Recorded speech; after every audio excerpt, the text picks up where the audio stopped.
সেদিন আমার স্বামী মারা যাওয়ার ঠিক 10 মিনিট আগে এত ঘুম এসেছিল যে আমি একটা সেকেন্ড বসতে পারছিলাম না। মেয়েটা তার বাবার পায়ের কাছে বসে ঘুমাচ্ছে আর আমি তার কানের কাছে গিয়ে বললাম, আমি আপনার মাথার পাশেই আছি। তখন তিনি হাতে ইশারা দিয়ে বললেন, ঠিক আছে।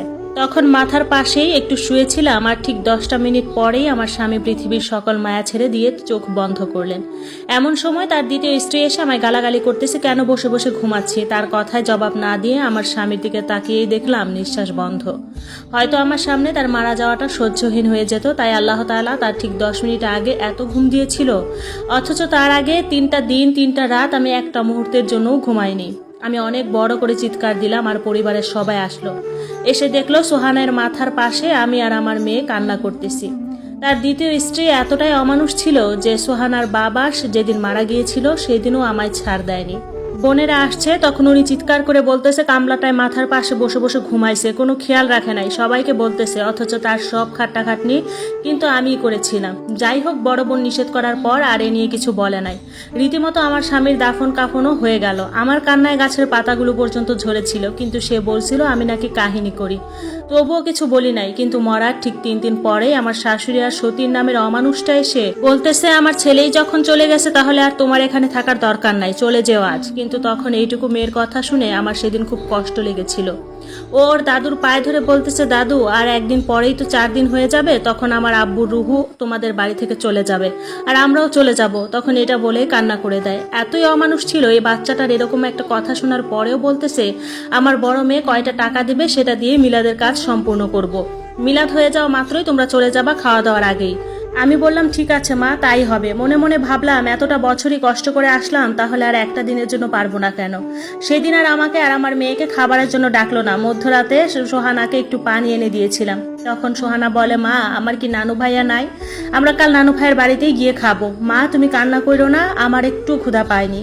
আর এইদিকে নিজের জামা দিয়ে আমার চোখের পানি মুছে দিচ্ছে। অর্ধেক রাত পর্যন্ত মা আর মেয়ে অনেক কান্নার পর মেয়ে ঘুমিয়ে গেল। তখন আমিও ঘুমিয়ে গেলাম। সকাল ভোরে ঘুম থেকে উঠে নিজ হাতে সবজি কাটাকাটি করে সব কাজ করার পরে এবার মিলাদ শেষে বাড়ির ছোট বউ সোহানাকে ডাক দিল। তখন সোহানা ভেবেছিল ছোট মা খেতে ডেকেছিল, কিন্তু ওর ধারণা ভুল ছিল। আমি তো তাকে হাড়ে হাড়ে চিনতাম, কিন্তু সোহানা হয়তো এখনো চিনতে পারেনি। হাসি মুখে দৌড়ে গিয়ে বলে, কি ছোট মা, আমায় ডাকছো? এই তো আমি।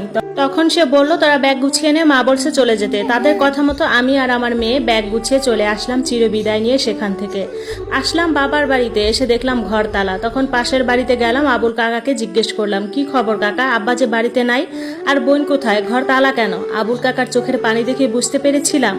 কাকা জানালো যে মা তোর বাবা তো আরো 8 মাস আগে গাছ কাটতে গিয়ে স্ট্রোক করে মারা যায়। বাড়িতে আনার সুযোগটুকুও পাইনি আমরা। সাথে সাথে মাটিতে বসে পড়লাম খবরটা শুনে। আর বোনের নাকি অনেক বড় ঘরে বিয়ে হয়েছে, সম্পর্ক করে বেশ সুখেই আছে। একটু খুশি হইলাম যে আমার মতো এত অশান্তি করতে হবে না। বোনের নাম্বার জোগাড় করে ফোন দিলাম যে বোন আমি শারমিন। একটা বিষয় অবাক লাগলো যে বোন প্রথমে চিনতে পারে নাই, পরে চিনলো। 1000 টাকা চাইলাম যে বোন আমি আর আমার মেয়েটা আপাতত কিছু বাজার করে খাওয়ার জন্য 1000 টাকা দে। বোন বলল যে আচ্ছা দিবনে। খারাপ লাগলো একটা বিষয় যে বোনের জন্য ছোটকালে এত করলাম, নিজে না খেয়ে ওরে খাওয়ালাম, নিজে না পড়ে ওরে পড়ালাম। মা ছিল না ঠিক, কিন্তু ওরে কখনো এই অভাবটা বুঝতে দেয়নি। আর সেই বোন এখন আমায় একটা বার আপু বলল না, শুধুই আপনি আপনি বলে কথা শেষ করলো। তো যাই হোক, 3-4 দিন কেটে গেল, বোনের কোনো খবর নাই। এই 3টা দিন মেয়েকে নিয়ে খুবই কষ্টে কাটাচ্ছিলাম। শেষ কোনো উপায় না পেয়ে 3 দিন পরে আবারও কল দিলাম যে বোন তোর বাসার ঠিকানাটা দে, আমি আর আমার মেয়ে এসে তোর সাথে দেখা করে যাই।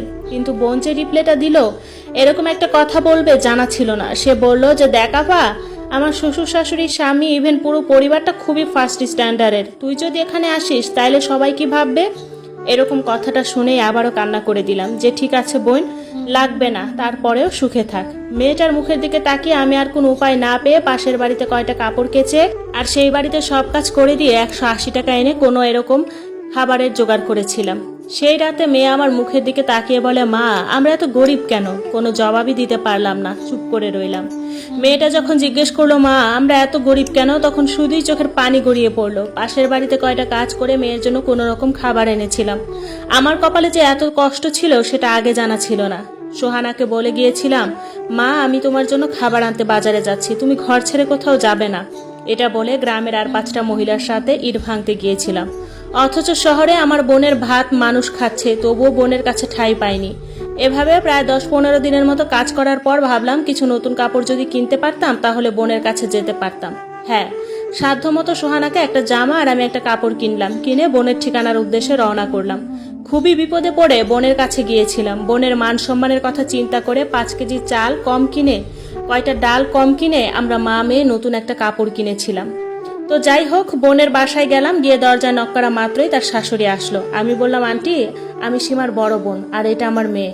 তখন তিনি সীমাকে ডাক দিলেন আর দিয়ে বললেন, দেখো তো কারা এসছে। তখন আমার নিজের বোন খুশি হবে তো দূরের কথা, ও বলল, কি ব্যাপার? আমি বলেছি তো 1000 টাকা দিব, তাই বলে তুই বাসায় চলে আসবি? তখন সুহানা বলে, খালামণি আমরা টাকার জন্য আসি নাই, আমরা তোমায় দেখতে এসেছি। তখন সে দরজায় বলল, ঠিক আছে আসছো, ভালোই করছো, আমার বাসায় কিছু কাজ জমে আছে, একটু করে দিলে ভালো হতো, আমি অতিরিক্ত কিছু টাকাও দিব। তখন চোখ মুছতে মুছতে বললাম, বোন তোর কাজ আমি এমনিই করে দিতে পারি, অতিরিক্ত টাকা লাগবে না।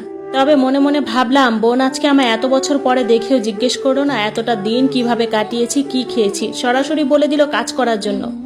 যাক, দিনগুণে আজ হয়তো এরকম একটা পরিস্থিতিতে এসে দাঁড়িয়েছি। বাসায় ঢুকে দেখলাম আমার বোনের মাশাআল্লাহ কিছুর অভাব নেই, চাইলেও আমার মতো এরকম 10টা বোন পালতে পারে, আর সেই জায়গায় 1000 টাকা দিতে চাচ্ছিল না। তার বাসায় জমে থাকা কাজগুলি করতে করতে প্রায় বিকেল 5টা বেজে গিয়েছিল। তখন আমার বোন আমার হাতে 700 টাকা দিয়ে বলে, এটা নিয়ে যা, আবার পরে কখনো সমস্যা পড়লে দেখা করিস। আমার মেয়েটা নিজ মুখে বলতেছে, আজ খালামুনির বাসায় থাকবো মা। এটা শুনে ও বলল, সোহানা তোমার আম্মুর বাড়িতে অনেক কাজ আছে, আজ যেতে হবে। বোনের এই সমস্ত ব্যবহার দেখে চলে আসলাম সেখান থেকে। সারা রাস্তা অনেক চোখের পানি ফেললাম। 2 দিনের বাসায় কাজ করে, 10 দিন ইটের কাজ করে, 1 সপ্তাহ মাটির কাজ করে অনেক কষ্টের পর একটা সেলাই মেশিন কিনলাম, আর সেটা দিয়েই কোনো রকমের জীবনযাপন করতে লাগলাম। ভর্তি করলাম সোহানাকে স্কুলে। এভাবেই চলে গেল আমাদের জীবনের 13টি বছর। তার মধ্যে আমার বোন কখনো ফোন করে আমাদের খবর নেয়নি যে আমরা কিভাবে আছি। আল্লাহ কখনোই একটা মানুষকে সারা জীবন কষ্টের সাগরে রাখে না। জীবনে সুখ জিনিসটার দেখা পেলাম আমার মেয়ে সোহানার বিয়ের পর। গরিব ঘরের এতিম মেয়ে হওয়া সত্ত্বেও আমার মেয়ে সোহানার বিয়ে হলো এক উকিলের ঘরে। যদি আমি বড় ঘরে বিয়ে দিতে চাচ্ছিলাম না, কিন্তু সেই পরিবারের প্রত্যেকটা লোকের মতামত পেয়ে, ভালো ব্যবহার দেখেই আমি বিয়ের কাজটা সম্পন্ন করলাম। আল্লাহর অশেষ রহমতে এখন আমার থেকে সুখী মানুষ হয়তো একটাও নেই। মেয়ে এবং মেয়ের জামাইয়ের সাথে একই পরিবারে জীবন কাটতে লাগলো।